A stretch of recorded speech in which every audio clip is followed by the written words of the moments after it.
A man and his wife walk into a therapist's office to seek help for their marital problems, but end up being captivated with the storytelling of their therapist.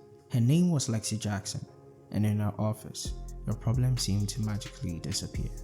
Lexie became a therapist because she struggled with love in her day.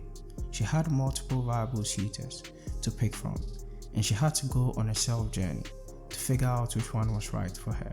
Here's how the story goes. Lexie met her first suitor, Jeremiah, in a nightclub. Jeremiah was the prototype of a handsome man. He had a luxurious life that most women adore. Meeting Lexie, he talked his way into her life as she blushed at every word he said. That is how charming he was. She really believed she found a forever love until the cracks started to show.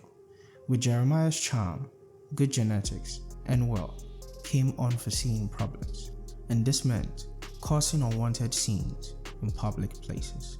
Lexie tried to break up with him on several occasions, but he was willing and capable to do anything to have Lexie in his life. But Jeremiah wasn't the only problem. Lexie could not let go of the dream and perfection he experienced with Jeremiah, having to remind herself constantly that although they were picture perfect, the reality was just a facade. As much as this story was intriguing, the couple were furious. They paid good money to have their problems fixed. They were not here for stories, but Lexie had to convince this man to be patient because the story was about to get juicy. Now, unlike the first, Lexie approached the second suitor, named Maurice, at an art gallery. After a light conversation with Maurice, who was an artist of the painting they were exploring, Lexie wanted to grab coffee sometime. Lexie was intrigued by Maurice and in awe of his art. His paintings were one of a kind, but his personality wasn't. If Jeremiah was super emotional, Maurice was highly indifferent. He had that relaxed, weed-induced personality. He could see subtle beauty in his art, but somehow he could never see Lexie, who was right by his side. He loved his art more than he loved people, and that is what made him great. He could never be what Lexie needed, which made him miss the controlling and overbearing Jeremiah. He might have had his faults, but with Jeremiah, she felt something, even if it was terrible sometimes. She thought all hope was lost until she met Ethan, the third suitor. Lexie met Ethan at a community event. Ethan offered a helping hand because he saw how beautiful Lexie was and wanted an opportunity to introduce himself. With Ethan, there were no pictures. The relationship was actually perfect, so perfect that Lexie was pessimistic. All she's ever experienced were narcissistic men, and now having a nice man was actually foreign. With Ethan, there was no trouble. It was consistency, a man who did everything right, remembered everything you said, and made your life feel so easy that it felt boring.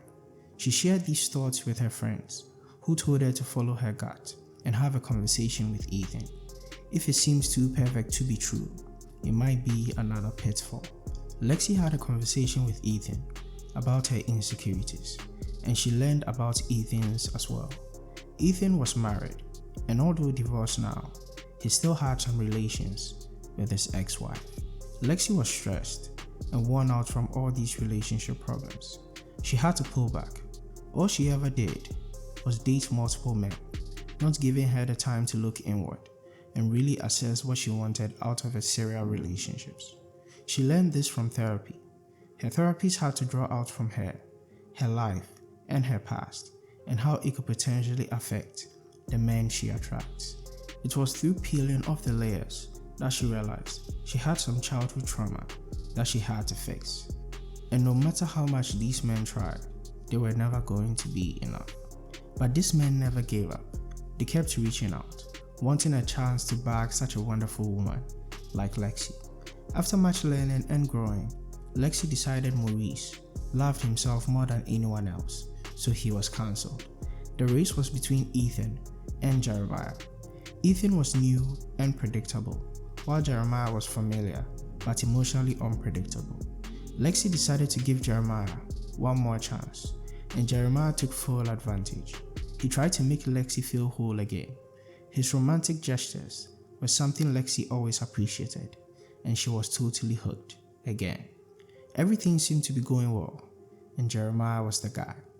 The couple were ecstatic to have been part of the story, but they learned soon enough it was never Jeremiah, it was Ethan. She ended up marrying Ethan, the boring, consistent lover. We definitely did not see that coming, but I guess that was the point. Moral of the story, please stay at home and get your therapy from pirated movies, cause therapy is a scam.